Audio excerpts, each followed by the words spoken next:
On the 19th of March, 1921, in a modest lodging house at 19 Lewin-on-Street, Caerphilly, Wales, a landlady delivered a premature baby boy who medical professionals warned might not survive the week. The infant was 2 months early, his tiny lungs struggling against the heavily polluted air of the South Wales valleys, where coal dust hung thick and dark over terraced streets. His parents, Thomas Henry Cooper, a Welsh Army recruiting sergeant, and Catherine Gertrude, an Englishwoman from Devon, watched helplessly as their son fought for each breath. The doctor offered little hope. In those days, premature births often ended in tragedy, and this child seemed especially fragile. Yet the baby's grandmother had other ideas. She fed him drops of brandy mixed with condensed milk, a folk remedy passed down through generations. Day by day, the infant grew stronger.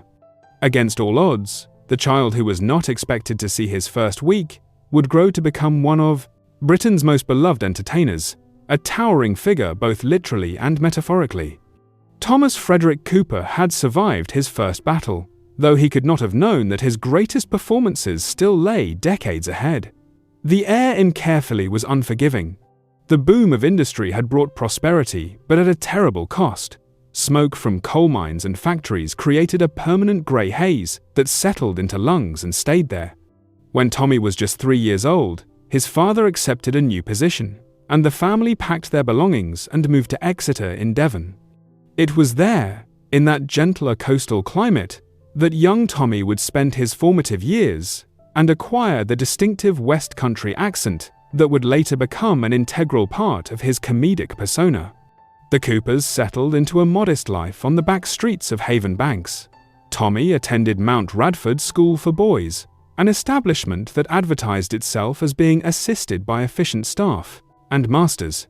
There was no room for mischief there, or so the headmaster Theodore Ernest Vine believed, but young Tommy Cooper had other ideas. Even then, there was something irrepressibly playful about the boy, something that refused to be constrained by rigid discipline. His mother, Gertrude, possessed a remarkable talent for managing money. In an era when working-class families struggled to put food on the table, she found ways to send Tommy to a private school. She took in sewing, and unlike many women of her generation, she never failed to charge for her work. Some said she came from a moneyed family, though whether this was true or simply local gossip, no one could say for certain. What mattered was that she had ambition for her son, a vision of something better than the hand-to-mouth existence so many families endured. Tommy's parents ran several businesses to make ends meet. They operated an ice cream van, which they took to fairgrounds across the region. On weekends, young Tommy would help his parents sell ice cream from the front window of their house. He grew up surrounded by the carnival atmosphere of these fairs, watching jugglers and performers, absorbing the rhythms of entertainment. Once, according to family legend, he was looked after by fairground folk, including, improbably, a chimpanzee. Whether this tale was true or embellished over the years, it spoke to the unconventional childhood that shaped Tommy Cooper's worldview. The moment that would change everything came when Tommy was 8 years old. His aunt, Lucy, perhaps recognizing something special in the gangly boy, presented him with a magic set. For Tommy, it was as if someone had handed him the keys to a secret universe. He spent hours in his room, practicing tricks, studying the mechanics of illusion, perfecting sleight of hand. His fingers fumbled at first, cards slipping from clumsy hands, coins dropping to the floor. But he persevered with a dedication that surprised his parents. Magic became more than a hobby, it became an obsession. He would perform for anyone who would watch, family members, school friends, even strangers on the street. There was something thrilling about creating wonder, about the moment when someone's eyes widened in astonishment. Yet even then, something was different about Tommy's approach.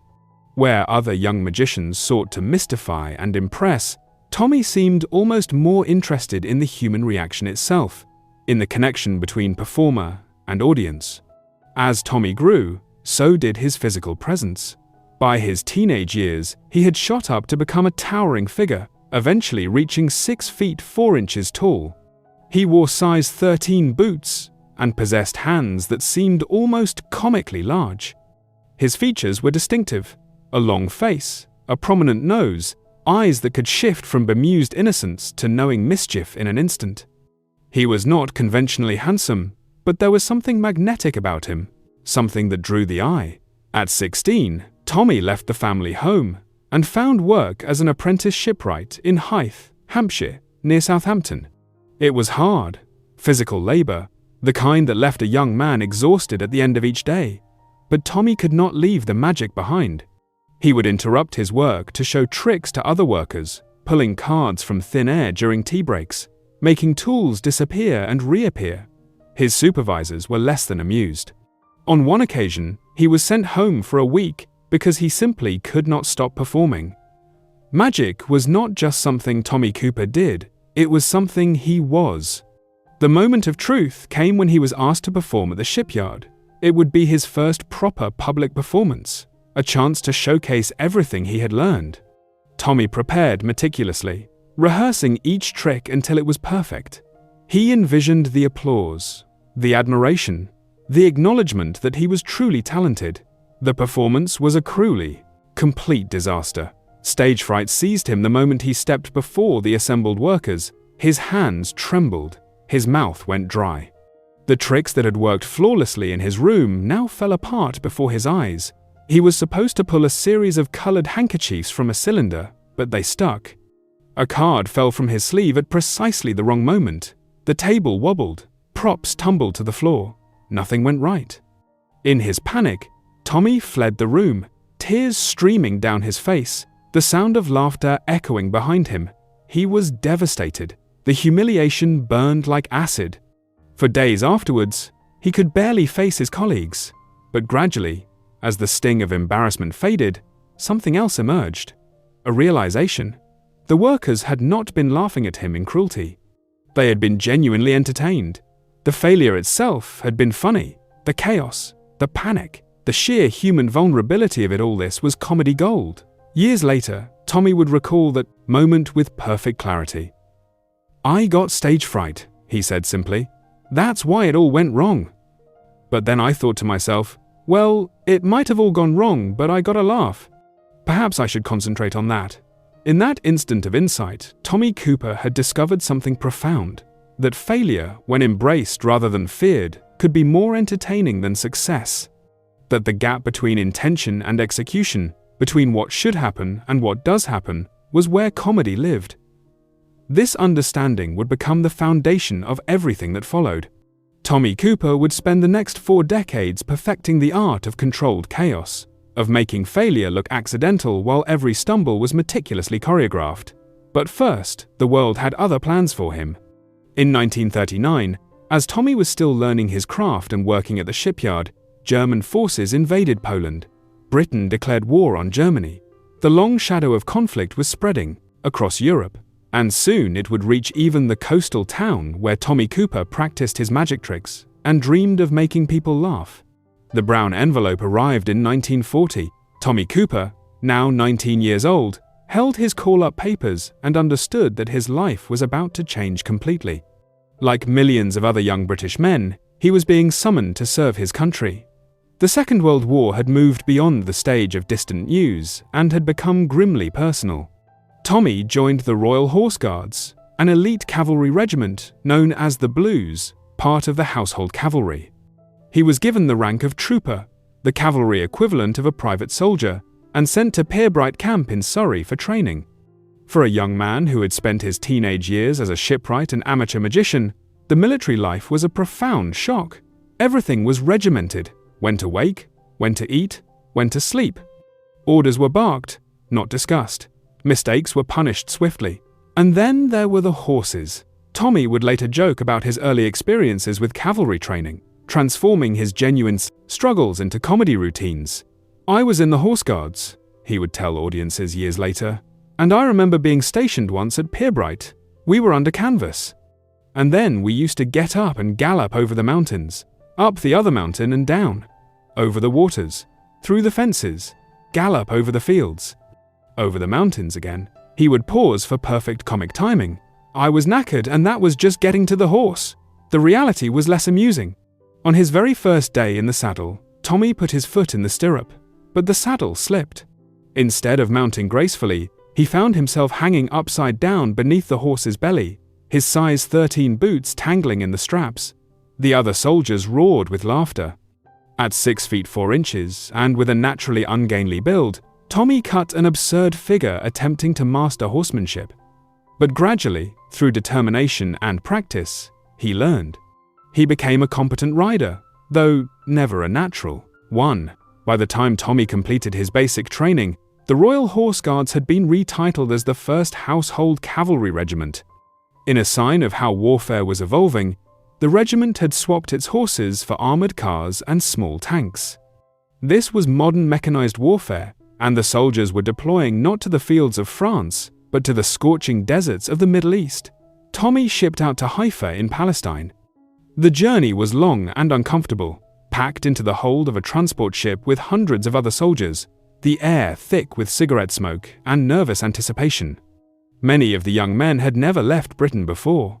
Now they were heading to a world of dust and heat, of ancient cities and modern conflict. The regiment saw genuine action.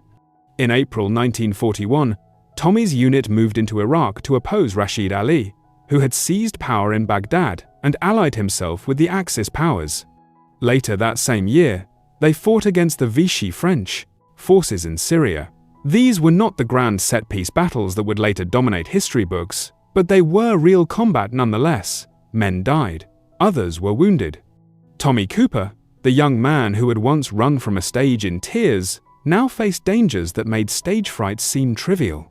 According to some accounts, Tommy received a gunshot wound to his left arm during operations in North Africa. The injury was serious enough that he lost his A1 medical rating and was reassigned from frontline reconnaissance duties. But rather than being discharged, Tommy found a new role. He was posted to the Navy, Army, and Air Force institutes known universally as the NAAFI, which provided entertainment and morale support for the troops. Here, finally, Tommy could return to magic.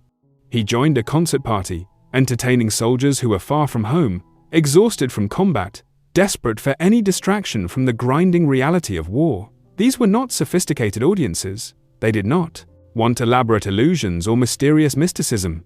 They wanted to laugh.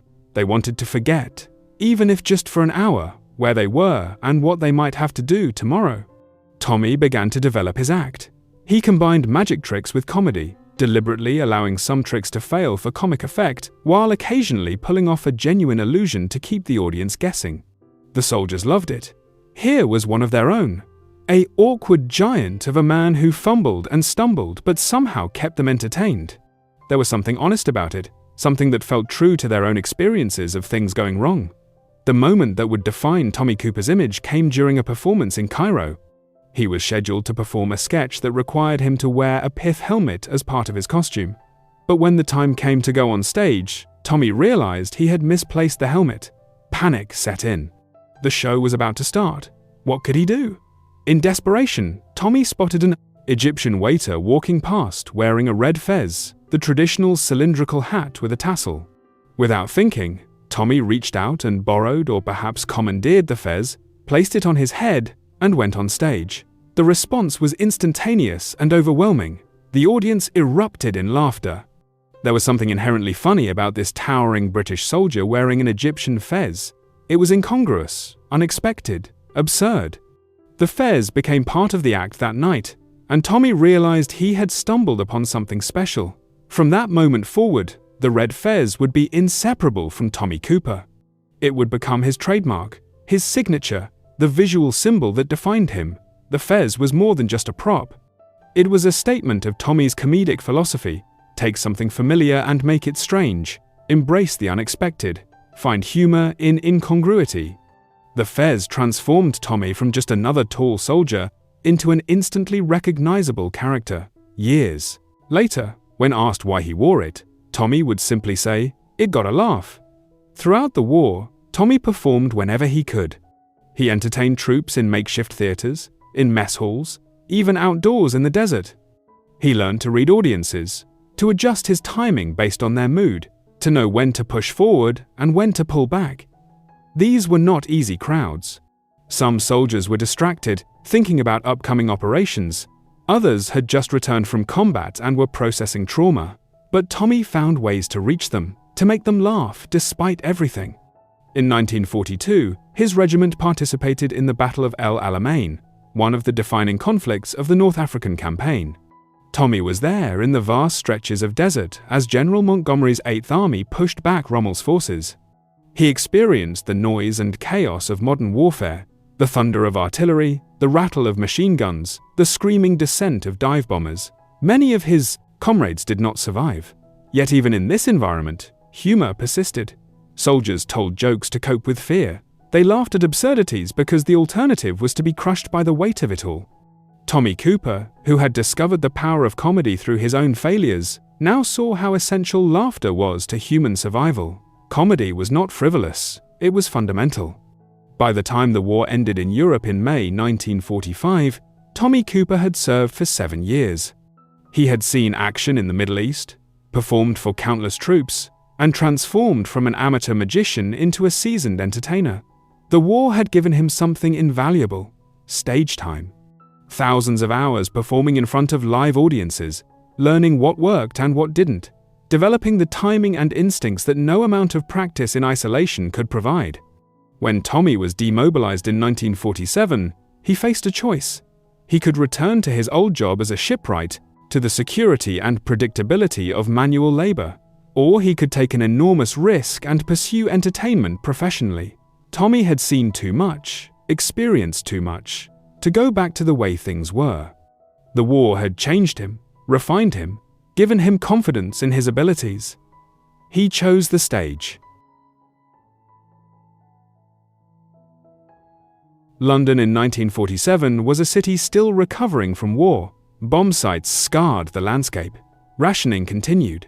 The British Empire was beginning its long decline. But there was also a sense of possibility, of rebuilding, of creating something new from the ruins.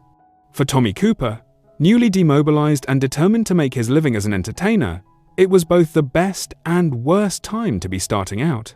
Tommy arrived in London with little money, no connections, and nothing but raw talent and 7 years of performing experience in military concert parties. The entertainment industry was brutal. Hundreds of ex-servicemen were trying to make it as comedians or variety performers, all competing for limited opportunities. Theatres and clubs held auditions where dozens of hopefuls would perform, only to be dismissed after 30 seconds if they failed to impress. Tommy's first professional opportunity came through Miff Ferry, a jazz musician and trombonist who led a band called the Jackdaws. Ferry also worked as an entertainments director and was always looking for fresh talent. He saw something in Tommy, the physicality, the genuine oddness, the magic skills, and booked him to appear as the second spot comedian in a variety show. The headliners were an exotic sand dance act called Marquise and the Dance of the Seven Veils. But Tommy was there to warm up the crowd. It was not glamorous work. Tommy performed in small venues, in front of audiences who often were not particularly interested in magic or comedy. But he refined his act, discovering what bits worked and what fell flat.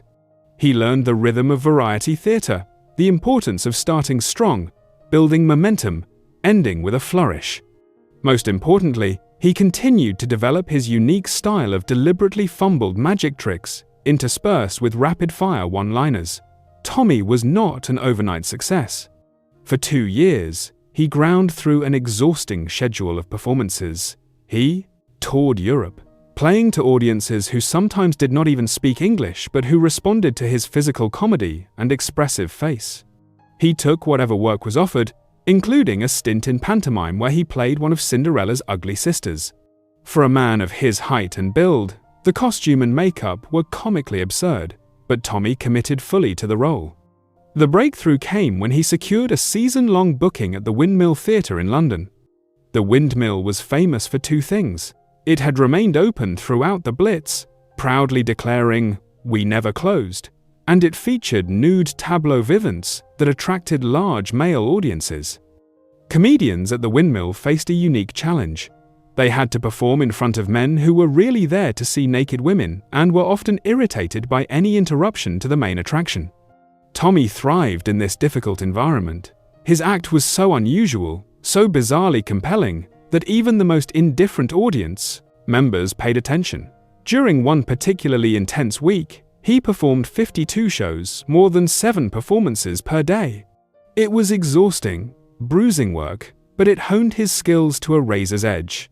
Miff Ferry remained Tommy's sole agent, a partnership that would last 37 years until Tommy's death. Ferry believed in Tommy when few others did and worked tirelessly to secure bookings and negotiate contracts. In the complex ecosystem of British entertainment, having a loyal and competent agent was essential, and Tommy had found exactly that.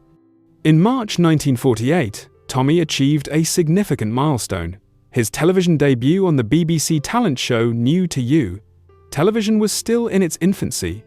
The BBC was the only channel, and few British households owned television sets. But the medium was growing, and there was an insatiable appetite for variety entertainment. Tommy's performance on New to You was well received, though the BBC's internal assessment was less than flattering. One executive described him as an unattractive young man with an extremely unfortunate appearance, but audiences disagreed.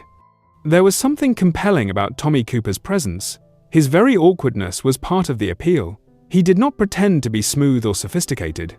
He was himself clumsy, bumbling, yet somehow managing to create moments of genuine magic amid the chaos.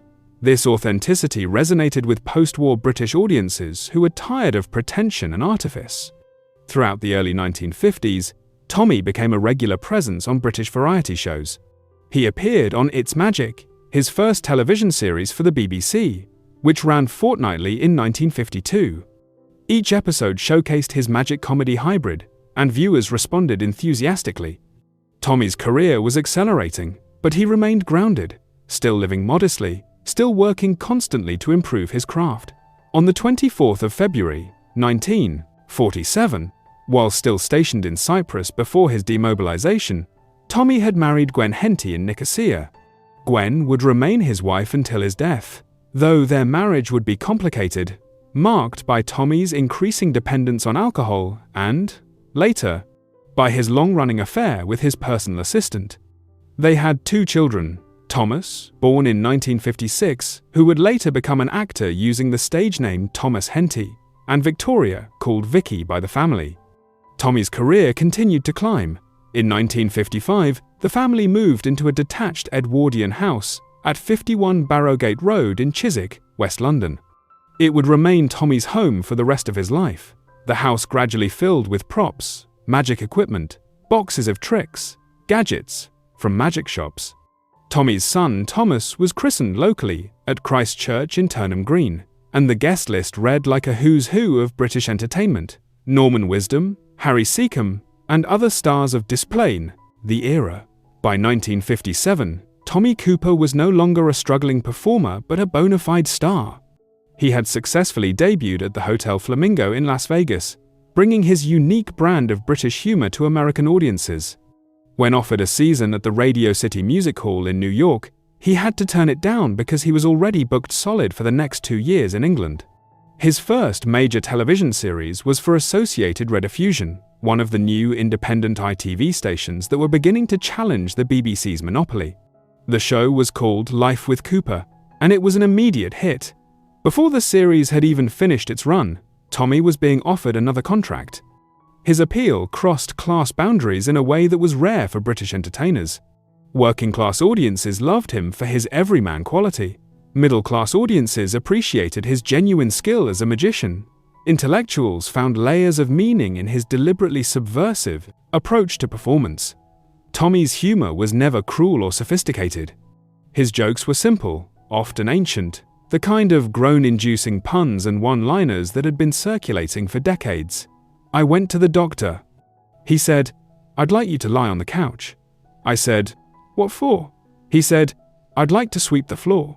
Yet somehow, when Tommy delivered these lines in his distinctive West Country accent, with perfect timing and that expression of befuddled innocence, they became hilarious. The magic tricks were equally straightforward, often based on classic effects from the magician's repertoire. What made them special was Tommy's presentation. He would begin a trick with apparent confidence, then watch in exaggerated dismay as it fell apart. A card would flutter to the ground. A silk handkerchief would refuse to disappear. Props would break at the worst possible moment. The audience would laugh at the chaos. And then, just occasionally, Tommy would pull off a genuinely impressive illusion, leaving them uncertain whether everything else had been deliberate or accidental. This uncertainty was central to his appeal. Was Tommy Cooper actually a talented magician pretending to be incompetent? Or was he an incompetent magician who occasionally got lucky? The truth was the former, but Tommy maintained the ambiguity brilliantly. He was, in fact, a member of the prestigious Magic Circle, respected by traditional magicians for his technical skills. But he understood that mystery was less entertaining than comedy, that people would rather laugh than be mystified. Tommy's influences were clear. He had studied Laurel and Hardy, absorbing their physical comedy and the dynamics of slapstick. He admired Will Hay, Max Miller, and Bob Hope for their timing and delivery. He had learned from American comedian Robert Auburn's approach to one-liners. But Tommy synthesized these influences into something entirely his own, a performance style that was immediately recognizable and impossible to truly replicate. His stage presence was extraordinary. At 6 feet 4 inches tall, wearing his red fez and often an ill-fitting dinner jacket, Tommy dominated any space he occupied. His large hands moved with surprising dexterity when he wanted them to, but more often they seemed to fumble and drop things at precisely the wrong moment. His facial expressions were a masterclass in reaction, surprise, confusion, resignation, occasional triumph. He could convey an entire emotional journey without saying a word.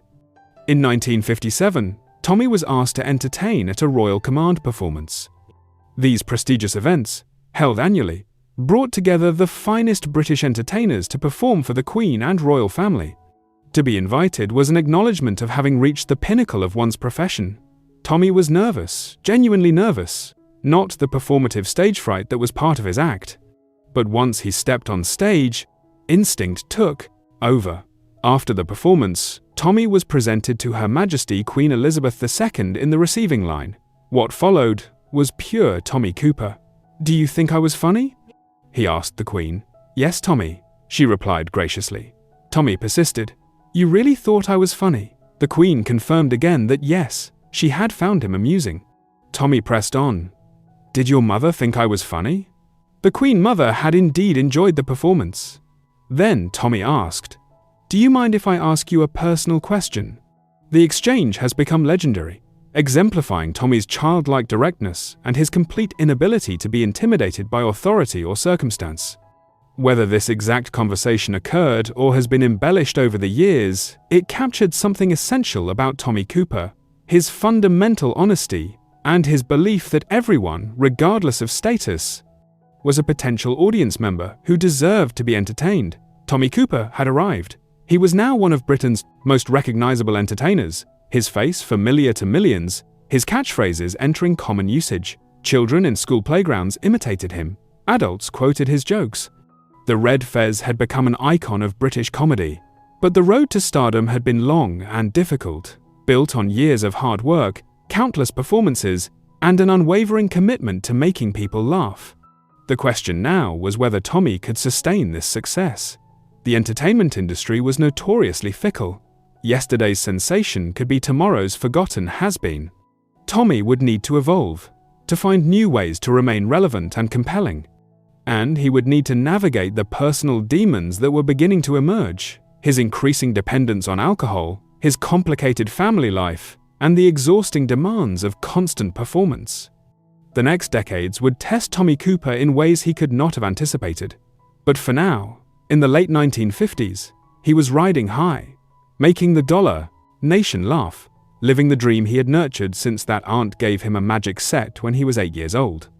The 1960s marked Tommy Cooper's transformation from popular entertainer into a national institution. Television was now in most British homes, and the medium's appetite for variety entertainment seemed insatiable. Tommy was perfectly suited to the small screen. His act translated brilliantly to television. The close-ups captured his expressive face. The domestic setting made his failures feel intimate and personal. The regular scheduling meant audiences could anticipate his appearances, like visits from an eccentric uncle. In 1963, Tommy returned to America to record 2 appearances on The Ed Sullivan Show. Sullivan's variety program was one of the most influential shows on American television, the platform that had launched the Beatles to American stardom. Sullivan, known for his reserved demeanor and high standards, introduced Tommy for his second appearance with extraordinary praise. The funniest man to ever appear on this stage. This was not hyperbole. American audiences, accustomed to their own comedians, found Tommy Cooper utterly unique. His very Britishness, the accent, the self-deprecating humor, the resigned acceptance of failure, struck them as exotic and hilarious. Where American comedy often celebrated success and confidence, Tommy's comedy embraced failure and confusion. It was refreshingly different. Back in Britain, Tommy's television work reached new heights. From 1968 to 1972, he starred in shows for London weekend television. These programs showcased not just his magic comedy routines but also sketches, character work, and mock interviews. Tommy would dress up as ordinary working people, a policeman, a milkman, a builder, and deliver monologues that found comedy in everyday frustrations. He also created historical character pieces, performing as both a British brigadier and a German officer called Fritz by wearing a unique split costume. Characters was Cooper the Trooper, a monologue about his wartime experiences that transformed genuine military service into absurdist comedy. Tommy would recount his adventures in the Horse Guards with such deadpan delivery that audiences never knew where truth ended and invention began. "I got the military cross," he would say, pausing for perfect timing. "Mind you, I got the Navy a bit annoyed as well." From 1973 to 1980, Tommy moved to Thames Television, where he continued with his own series. By the mid-1970s, he was one of the most recognizable comedians in the world. Thanks to television, his face was familiar not just in Britain but across Europe and in Commonwealth countries. His catchphrase, "just like that," had entered the language. People would say it while miming a magic gesture, everyone understanding the reference. What made Tommy special was not his material, which was often ancient. Fellow comedians would marvel at how he could take the thinnest of jokes, puns, and one-liners that would die in anyone else's hands and make audiences roar with laughter. I said to the waiter, "This coffee tastes like mud." He said, "Yes, sir, it's fresh ground." These were not sophisticated jokes. They were groaners, the kind of humor that relied entirely on delivery and persona. Tommy's secret was his intrinsic comic nature. He possessed what some performers called the gift, an indefinable quality that made everything they did funny. Tommy could walk on stage, say nothing, and audiences would begin laughing. His very presence was comedic. The way he moved, the way he held props, the expressions that flickered across his face, all of it was funny. This was not something that could be taught or learned. It was, in the truest sense, magic. His timing was impeccable. Comedy is often described as being about timing, but few people truly understand what this means. Tommy did. He knew exactly how long to pause before delivering a punchline. He understood the rhythm of laughter, knew when to wait for it to subside and when to push through it. He could read an audience like a musician reads a score, adjusting his performance based on their energy and mood. Tommy also demonstrated extraordinary physical comedy. Despite, or perhaps because of, his large, ungainly frame, his movements were surprisingly graceful when he wanted them to be. He would fumble with a prop, apparently dropping it by accident, then catch it at the last second with impossible dexterity. Or he would struggle with a piece of equipment, his frustration mounting, until finally he would resort to simply smashing it in mock anger, creating a release of tension that had the audience howling. His magic tricks occupied a strange middle ground between competence and incompetence. To magicians, it was clear that Tommy possessed genuine skill. He was a member of the Magic Circle, Britain's most prestigious organization of conjurers. Traditional magic tricks, the cups and balls, the linking rings, the torn and restored newspaper were part of his repertoire, and he could perform them with professional polish when he chose to. But that was rarely what he chose to do. Instead, Tommy would begin a trick, apparently forget the method halfway through, improvise something increasingly absurd, and then either complete the trick in a completely different way than intended, or simply abandon it entirely. The dove pan routine was particularly memorable. Tommy would attempt to produce a live dove from an apparently empty pan, only to have the trick go spectacularly wrong in a flurry of feathers. With Tommy looking on in bewilderment, the genius of this approach was that it kept audiences off balance. Every so often, Tommy would execute a perfect illusion, a genuinely mystifying piece of magic that left people wondering how he did it. This strategic competence made the failures funnier, because viewers could never be entirely certain whether any particular moment was deliberate or accidental. The uncertainty itself became part of the entertainment. Behind the scenes, Tommy's approach to his work was meticulous. He kept an extensive gag file, a system for storing jokes, organized alphabetically with the precision of an archivist. Card after card, box after box, filled with one-liners, sketch ideas, visual gags, magic tricks. Tommy would review this material regularly, selecting pieces for upcoming performances, discarding jokes that no longer worked, refining wording for maximum impact. Producers learned to give Tommy freedom. Royston Mayo, who produced the Tommy Cooper Hour and other shows, understood that Tommy performed best when he was not constrained by rigid scripts or camera marks. Mayo would always keep a wide shot available during recording, knowing that Tommy might wander off his designated position, so caught up in the moment that he forgot about the technical requirements of television production. Tommy was not particularly cooperative during rehearsals. He would resist walking through his routines, preferring to save his energy and spontaneity for the actual recording. This drove some directors to distraction, but the results spoke for themselves. Tommy's performances had a freshness and immediacy that carefully rehearsed acts often lacked. There was always the sense that anything might happen, that this was live and dangerous, even when it was being recorded. His colleagues and friends included the cream of British comedy, Eric Sykes, who found Tommy endlessly fascinating and worked with him on multiple projects, Jimmy Tarbuck, who considered Tommy one of his closest friends, Roy Hudd, who studied Tommy's technique like a scholar analyzing Shakespeare. These were not casual admirers, but professional comedians at the top of their field, and they recognized in Tommy something extraordinary. Morecambe and Wise, perhaps the greatest comedy double act Britain has ever produced, were Tommy Cooper fans. They would go out of their way to be in the audience when he was performing, knowing they would learn something from watching him work. Ronnie Barker, himself a master of character and timing, found Tommy's ability to generate laughter from the simplest material almost mystical. He could make you laugh by doing nothing. Barker once said, "That's impossible," and yet he did it. Tommy's success was reflected in his bookings and his income. He commanded high fees, able to be selective about which engagements he accepted. The house in Chiswick was comfortable, filled with the detritus of his career, props stacked in corners, magic equipment in every room, boxes of tricks in the attic. His children grew up surrounded by the tools of illusion, never quite certain what was real and what was part of their father's act. But success brought pressures. Tommy began to rely more heavily on alcohol to manage stress and anxiety. Backstage, before performances, he would drink to steady his nerves. After shows, he would drink to come down from the adrenaline high.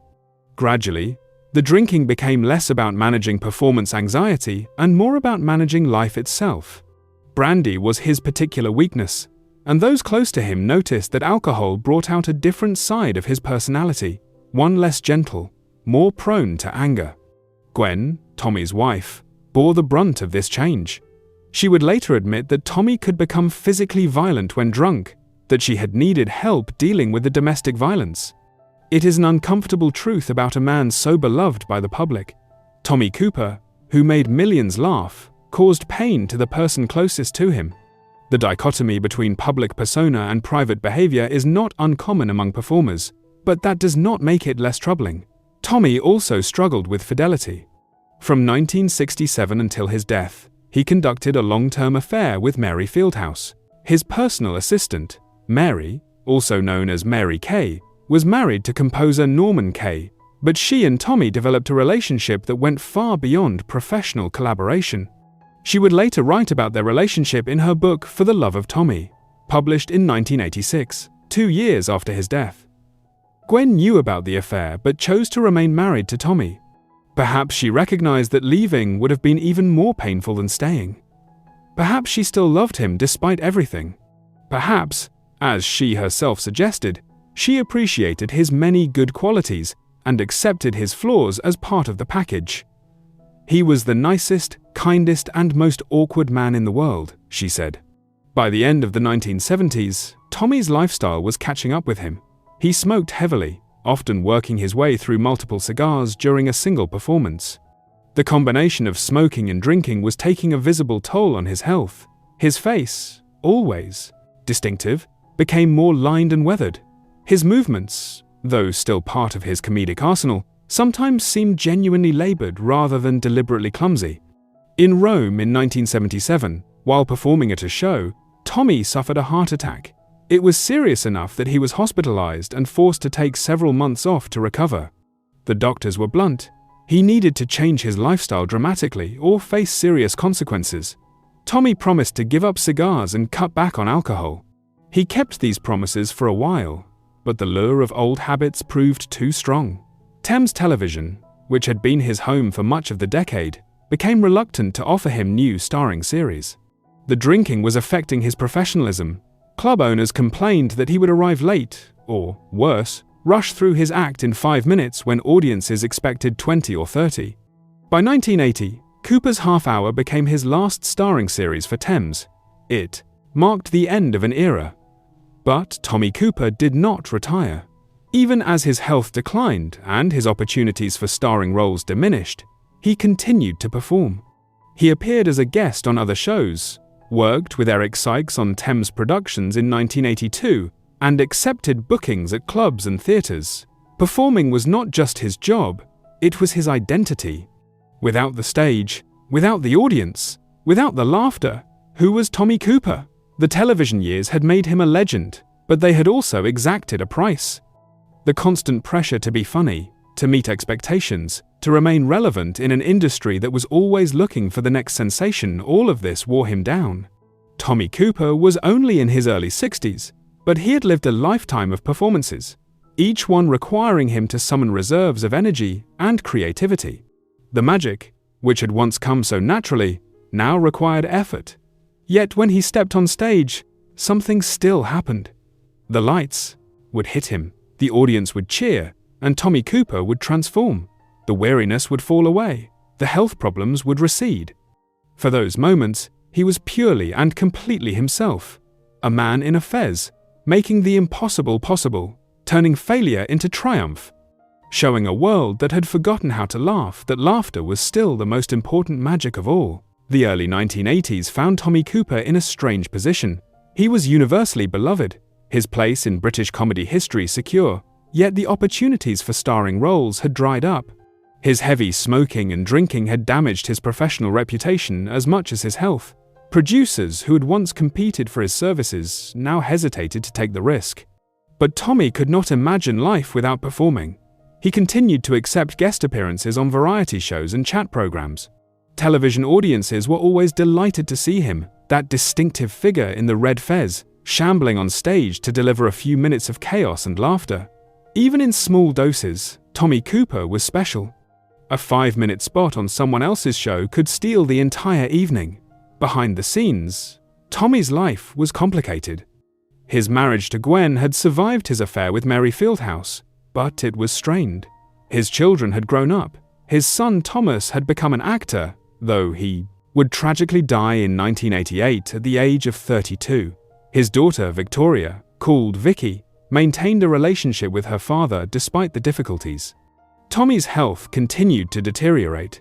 The 1977 heart attack had been a warning he had largely ignored. He had tried to quit cigars after the episode, but the stress of performing without his familiar prop proved too much. He eventually returned to smoking, though perhaps not quite as heavily as before. The drinking continued, a crutch he leaned on more as the years passed. Yet Tommy remained optimistic about his career. He believed there would always be opportunities, always audiences who wanted to see him perform. In early 1984, he was booked for a prestigious engagement, a live variety show called Live from Her Majesty's, broadcast from Her Majesty's Theatre in London. The show would air on London Weekend Television on the 15th of April, a Sunday evening when millions would be watching. Jimmy Tarbuck was hosting the show. Jimmy and Tommy were old friends, part of the close-knit community of British entertainers who had risen to prominence in the 1960s and 70s. They trusted each other, understood each other's rhythms, could work together with the easy familiarity of long association. Tommy's spot in the show was in the second half. He would come on stage, perform his magic comedy routine, and bring down the house as he had done countless times before. It was a familiar role, comfortable territory. Tommy knew exactly what he would do. Some visual gags, a few one-liners, magic tricks that would go hilariously wrong. Standard Tommy Cooper material, the kind of thing he could perform in his sleep. The afternoon of the 15th of April, Tommy arrived at Her Majesty's Theatre. The old building, with its ornate Victorian interior, had hosted generations of performers. Tommy went through the routine of preparation, checking his props, consulting with the technical crew about his music cues, running through the staging with Jimmy Tarbuck. Everything seemed normal. Tommy appeared to be in good spirits, joking with the crew, looking forward to the performance. That evening, the theatre filled with an audience of 800 people. In homes across Britain, millions more settled in front of their television sets. Live from Her Majesty's was a major event, showcasing the best of British variety entertainment. The cameras were positioned, the lighting cues programmed, the director ready in the production truck outside. The show began at 8 o'clock. The first half went smoothly.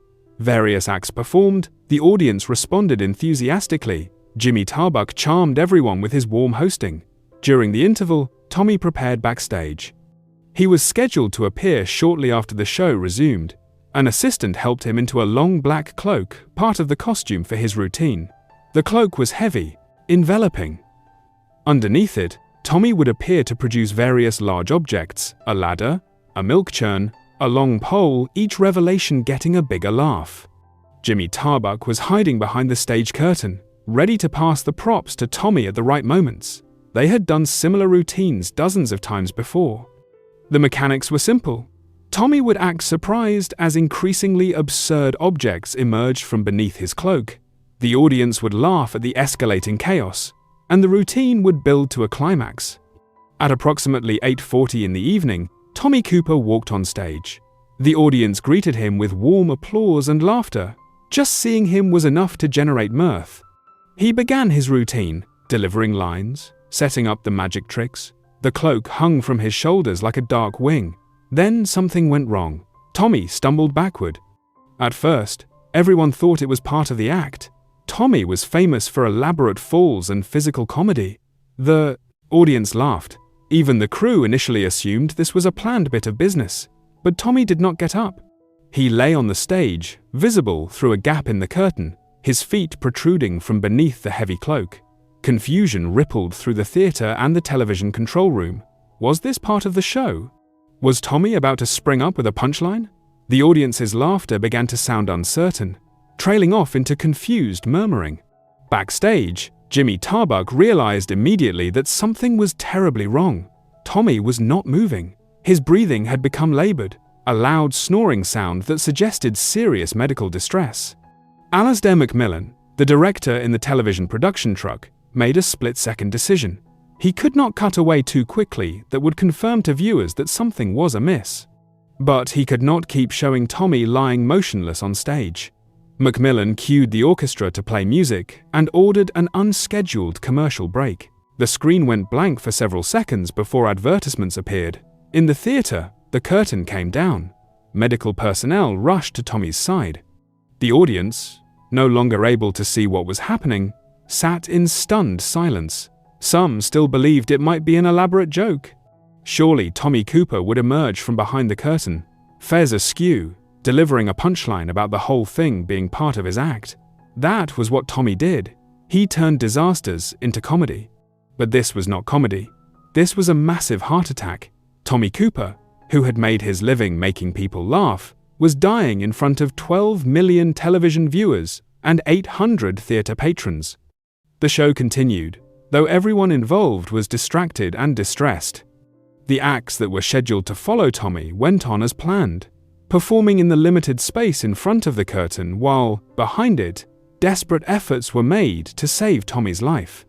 The darkness backstage made resuscitation attempts difficult. Medical equipment was limited. Every second counted. It was not until the next commercial break that ambulance personnel were able to stretcher Tommy out of the theatre and into a waiting ambulance. They rushed him to Westminster Hospital, sirens wailing through the London streets. But it was too late. Tommy Cooper was pronounced dead on arrival. He was 63 years old. The show's producers faced an impossible decision. Should they announce Tommy's death live on air, or wait until after the broadcast ended? They chose to wait. The remaining acts performed. Jimmy Tarbuck maintained his professionalism despite being devastated, and the show concluded as if nothing had happened. It was not until the late-night news bulletin that the nation learned the truth. Tommy Cooper had died performing the thing he loved most in the world.